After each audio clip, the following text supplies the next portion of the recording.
തിരുവോണപ്പുലരിയിൽ മുറ്റങ്ങളെ അണിയിച്ചൊരുക്കുന്നതിൽ ഒഴിച്ചുകൂടാനാകാത്തതാണ് കളിമണ്ണിൽ മെനഞ്ഞെടുത്ത തൃക്കാക്കരയപ്പൻ. അത്തം പിറന്നതോടെ കൊടകരയിൽ തൃക്കാക്കരയപ്പൻ നിർമ്മാണവും വിൽപ്പനയും സജീവമാണ്. കളിമൺ നിർമ്മാണ തൊഴിലാളികളായ കുമ്പാര സമുദായത്തിൽപ്പെട്ട കുടുംബങ്ങളിലാണ് ഓണത്തിനുള്ള തൃക്കാക്കരയപ്പൻ നിർമ്മാണം നടക്കുന്നത്.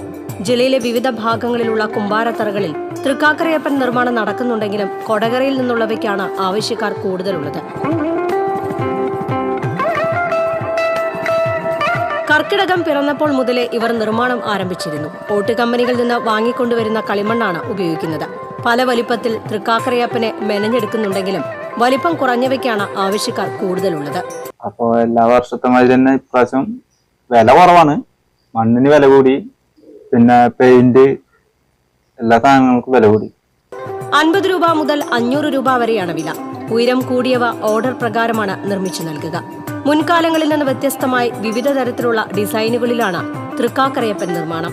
പുതുമ കണ്ടുപിടിച്ചിട്ട് അതുപോലെ പണിയാനാണ് നോക്കുന്നത്. അതുകൊണ്ട് എല്ലാവരും തൃക്കാരപ്പന്റെ കാര്യത്തിന് വരുമ്പോ കൊടകര പോയി നോക്കി കഴിഞ്ഞാൽ അവിടുത്തെ തൃക്കാരപ്പൻ ഏറ്റവും നല്ലതെന്ന് അങ്ങനൊരു പേരുണ്ട് കൊടകര. പിന്നെ ഇതിനായിട്ട് പണിക്കൂലിക്ക് നിർത്തി ചെയ്യുകയാണെങ്കിൽ നഷ്ടമാണ്, ഒന്നും കിട്ടില്ല. അരച്ചെടുത്ത കളിമണ്ണ് ഉപയോഗിച്ച് തൃക്കാക്കരയപ്പന്റെ രൂപം മെനഞ്ഞെടുക്കാൻ മിനിറ്റുകൾ മതി. എന്നാൽ ഡിസൈൻ നൽകി ഉണക്കി ചായം തേച്ച് തയ്യാറാക്കിയെടുക്കാൻ കൂടുതൽ സമയം വേണം.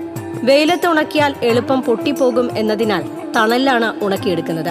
ഓരോ വർഷം കഴിയുന്തോറും ഗുണനിലവാരമില്ലാത്ത കളിമണ്ണാണ് വാങ്ങാൻ കിട്ടുന്നതെന്ന് തൊഴിലാളികൾ പറയുന്നു. നിർമ്മാണത്തിനാവശ്യമായ കളിമണ്ണിനും പെയിന്റിനും വില കൂടുന്നതിനനുസരിച്ച് ഉൽപ്പന്നത്തിന് വില കിട്ടുന്നില്ലെന്നതാണ് ഇവർ നേരിടുന്ന പ്രധാന പ്രശ്നം.